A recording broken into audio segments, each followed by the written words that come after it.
Mr. Berry, always a pleasure having you with us on ET. Now, I hope you, your team at Britannia are keeping safe, doing well amidst this pandemic.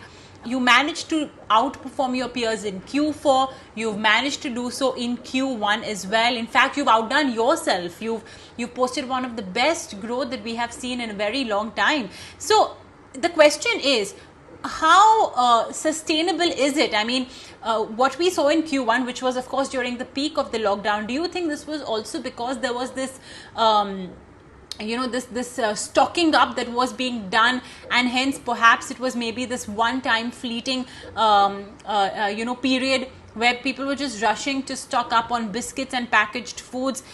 Do you think this demand momentum has continued in July? Have you seen that happen? It's been extraordinary times, and truly a stunning performance from the team here in Britannia. It's been such a delight to see this. We started on the back foot completely.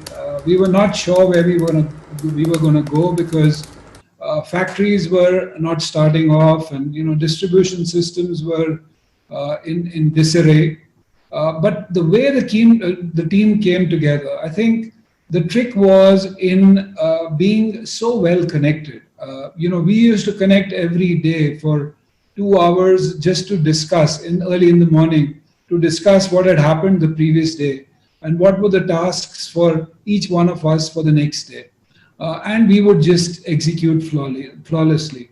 It was everyone, with their shoulder to the wheel and just executing at a rate which was just outstanding. So delighted to see that.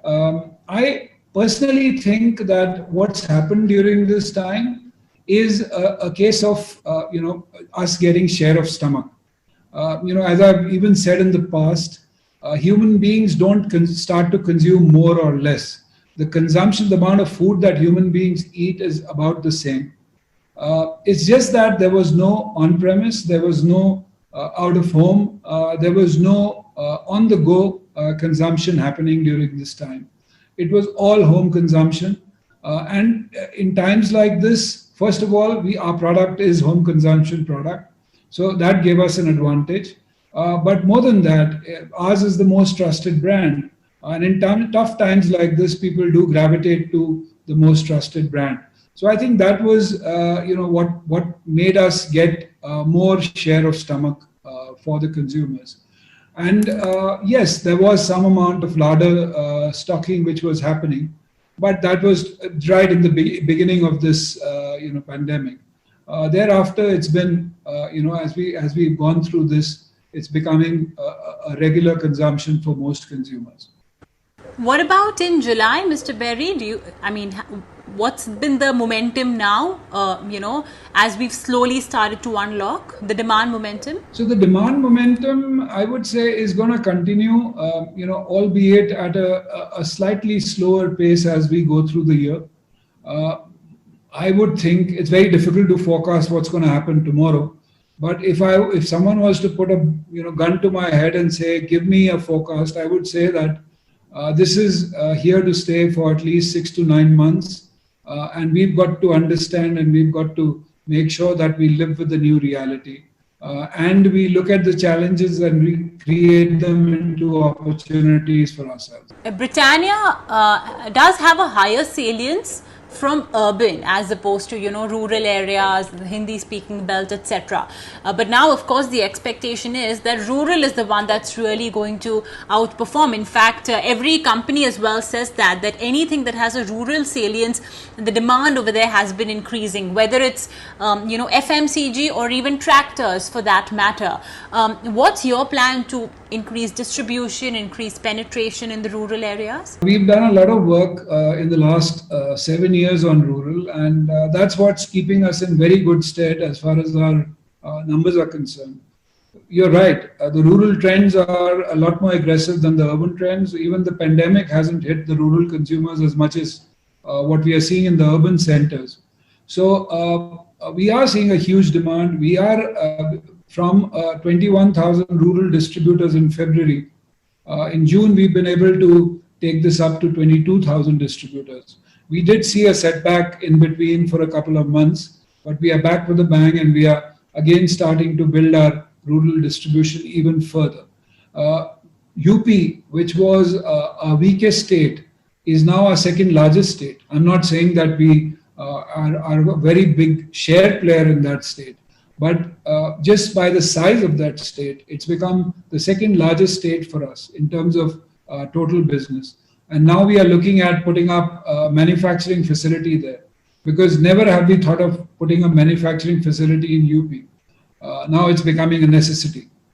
So there are a lot of changes that are coming through. One is this whole thing about home consumption versus out of home consumption. Second is, I've already spoken about the trusted brand versus any other brand. Third is this hygiene, safety, and health.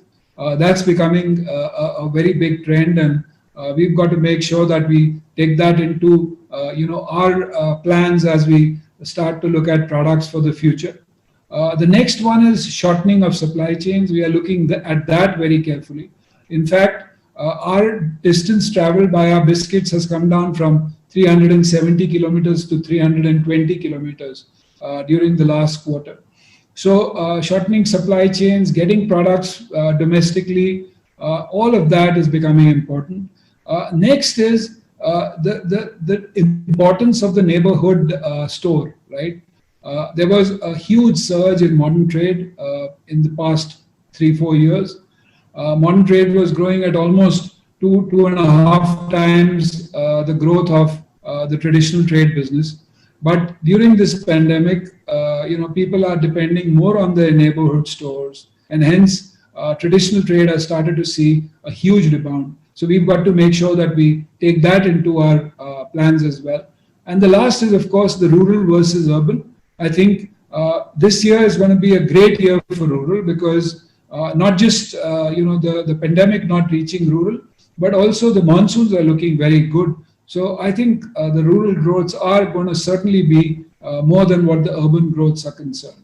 So we are looking at all of that. In addition to that, whatever are the cost-saving things that we've seen during this pandemic, we are creating them into projects and making sure that we work on them and we take them to their logical conclusion.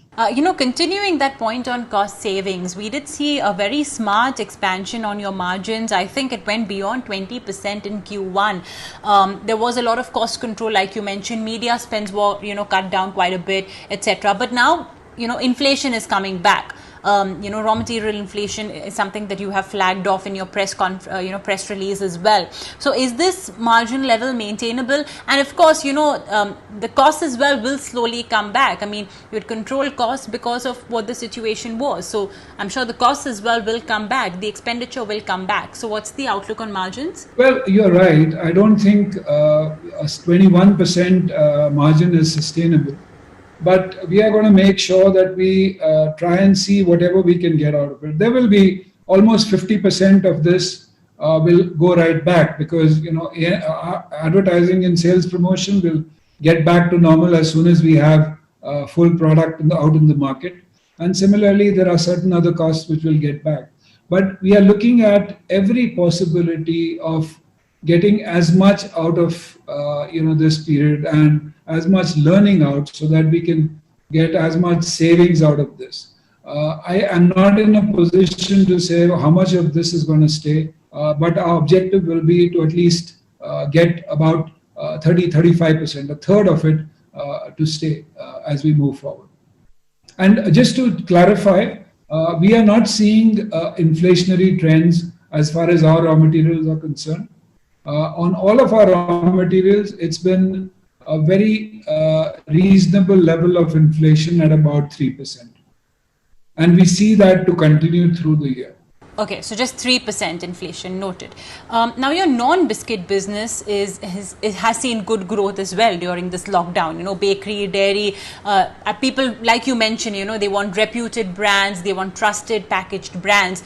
Do you think that this is the opportunity for Britannia cheese, Britannia's bread to establish a firm spot for itself in every household? No, absolutely. And our bread business has done spectacularly well.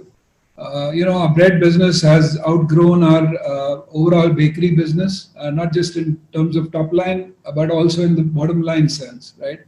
Similarly, our cheese business has grown almost 2 times what our overall growth is. So all of these businesses are doing well.